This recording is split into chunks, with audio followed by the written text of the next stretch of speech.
How to kiss, the act fully described, size of the mouth to be considered, large mouth and those of the rosebud sort, the girl who claws and struggles, poetical directions, dangers of hugging, tapping the lips of a Mexican señorita,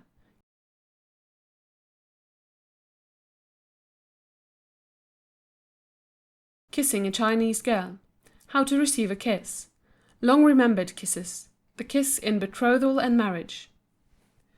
Having at least learned something as to the nature of a kiss, let us seek information on how to kiss.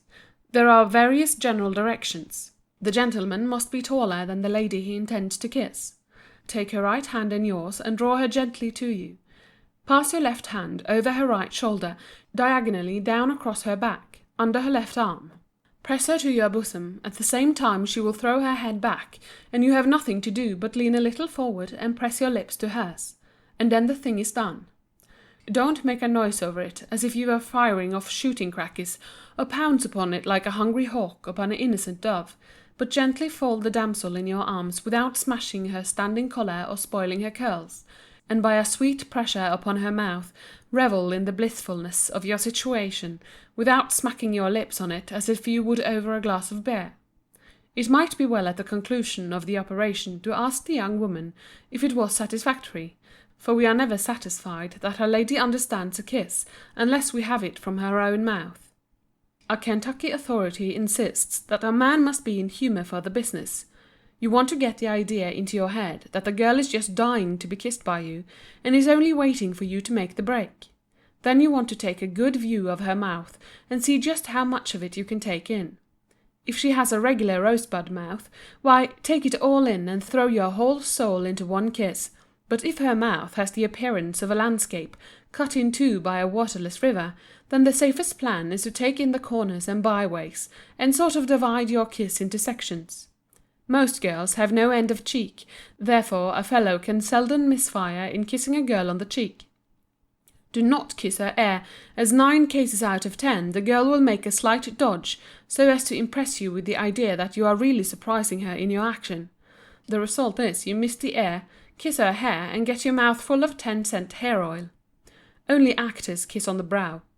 If a girl has a pretty mouth, kiss it every time, but if her mouth is so large that you endanger your life by getting too near it, then resort to the next best thing and kiss her on the cheek.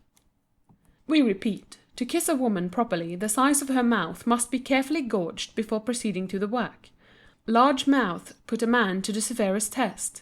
He will be driven to his wits' end, whether to begin at one corner and conclude on the other, or to make a heroic dash at the middle and endeavour to reach both corners. The heroic dash is considered by students in the art of kissing to be the best, for it takes the least amount of time, and allowance should always be made for the struggle to get away from the kisser which, albeit only a mock effort, might inadvertently prove successful. Delicately formed mouths with rounded lips and of velvety colour are the easiest to kiss, and most submissive. You must never kiss a young girl if she doesn't want you to. The main ingredient that makes kissing endurable is a willingness on the part of the female. If it deepens into anxiety, so much the better. When a girl claws a man's hair and scratches his face like a little fool, drop her at once. As long as the girl doesn't claw and yell and struggle like a panther, it is perfectly safe to continue prospecting.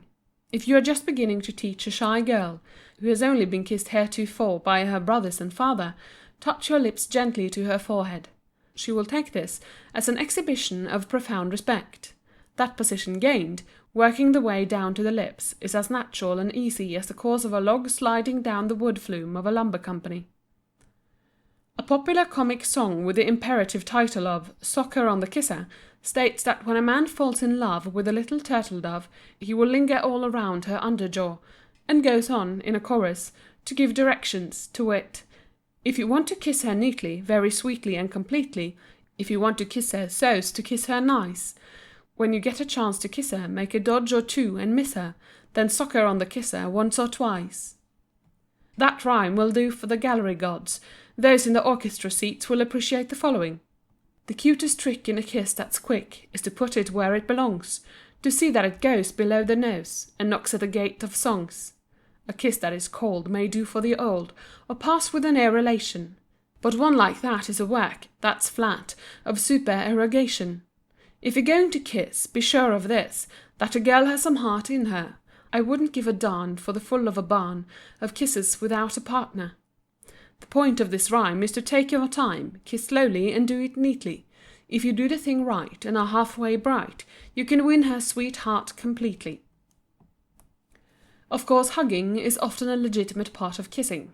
A Western writer has given us a humorous account of the dangers of hugging. He claims that hugging is a comparatively modern institution and draws the line between the hug and the embrace. The hug is an earnest, quick, impetuous contraction of the muscles of the arms and the chest, when the object to be hugged lies within the circle bounded by the arms, while the chest is the goal or final point of the hug. The warmth of the hug is determined by the extent of the muscular contraction. But a hug is not, as anatomists assert, terminated when the object is brought into contact with the chest. On the contrary, the sweeping in is but the shell of the operation. The kernel is reached when the space between the hugger and the huggee is annihilated, and the blade of a knife could scarcely be inserted between both surfaces. The release, if not skilfully managed, is attended with danger, and should be as gradual as the elementary pressure. Expressions of anguish on the part of the huggee may, as a rule, be regarded as hypocritical, and should have no effect in inducing the hugger to diminish the pressure. Danger signals from the huggee without foundation may be punished by from 2 to 3 pounds additional pressure. The señoritas of Mexico, it is said, have but a faint idea of kissing, the art from which so few possess the capacity of extracting the most available ecstasy. An American stopping in Mexico writes, "I one day offered to show a dark-eyed, raven-haired young lady how Los Americanos performed the art. She laughingly agreed, and I advanced upon her, my right arm bent at the elbow, afforded my hand an opportunity of accumulating her dimpled chin. Gently folding back her head and throwing a look, or rather a rapid series of looks, of unutterable nothing into my eyes, I gazed clean through hers for a moment, and then with a long-drawn breath, I tapped her lips. It was a revelation to her. She quivered visibly, but, instead of returning my kiss, she broke away from my embrace, and ran off to lock herself up, frightened, pleased, but astonished. With me it was merely a mechanical operation, but, after 2 days, I saw her, and she told me with a deep blush that she wished she had been born in America." An American naval officer who, while in Japan, had become smitten with a Chinese girl, invited her to give him a kiss. Finding her comprehension of his request somewhat obscure, he suited the action to the word, and took a delicious kiss. The girl ran into another room exclaiming, "Terrible man-eater! I shall be devoured!" But in a moment finding herself uninjured, she returned to him, saying, "I would learn more of your American rite. Kiss me." He knew it was not right, but he kept on instructing her in the rite of "kiss me" until she knew how to do it like a native Yankee girl. And after that she suggested a second course, remarking, "Kiss me some more, me leaky." American. And the lesson went on until her mamma's voice rudely awakened them from their delicious dream. The concluding lines of a Chinese poem show that in some circles of China, at least, kissing is understood. Oh, for those blushing dimpled cheeks that match the rose and hue, if one is kissed, the other speaks, "By blushes, kiss me too." A man ought to know how to kiss, and a girl ought to know how to receive a kiss. The Reverend Sidney Smith, the witty divine, says, "We are in favour of a certain amount of shyness when a kiss is proposed, but it should not be too long, and when the fair one gives it, let it be administered with a warmth and energy. Let there be soul in it. If she close her eyes and sighs immediately after it, the effect is greater. She should be careful not to slobber a kiss, but give it as a humming-bird runs his bill into a honeysuckle, deep but delicate. There is much virtue in a kiss when well delivered. We have the memory of one we received in our youth which lasted us 40 years, and we believe it will be one of the last things we shall think of when we die." The poets have sung of long-remembered kisses. One fugitive poem entitled "3 Kisses" describes the lover as sitting beneath the whispering trees and speaking the tender words that rose unbidden upon his lips. I gently raised her sweet pure face, her eyes with radiant love-light filled. That trembling kiss I'll never forget. which both our hearts with rapture thrilled. After 10 years the sweetheart, now his wife, dies, and he is gazing at the pale shape of clay, once warm with the throb of human life. Softly I stoop those lips to kiss, that oft have thrilled with rapturous love, but they are cold and motionless, no power again can make them move. The last farewell caress is over, e'en that cold touch is now denied. A grief like waves on barren shore sweeps over me an endless tide. And so the bereaved one gives way to his sad thoughts, and recognizes the fact that he must struggle on alone. But while his tearless eyes with madness shine, he feels the arms of his baby child stealing round his neck, and the baby lips laid against his own. My bonds are loosened, I press the child against my breast while fall the tears. Beyond the throes of passion wild, a ray of living hope appears. Sweet child, thy mother's very soul was in thy kiss through worldly strife. Perchance men find a heavenly goal, a purer love in death than life. There is another anonymous fugitive poem, also entitled 3 Kisses. The first of the 3 is Sacred unto Pain, and on account of the many times the twain had hurt each other. The second kiss is full of joy's sweet thrill. We have helped each other always, we always will. We shall reach until we feel each other, beyond all time and space. We shall listen until we hear each other in every place. The earth is full of messengers, which love sends to and fro. I kiss thee, darling, for all joy, which we shall know. The last kiss is given with the remembrance that they may die and never see each other. Die with no time to give, any sign that our hearts are faithful, to die as live, token of what they will not see, who see our parting breath. This one last kiss my darling seals, the seal of death.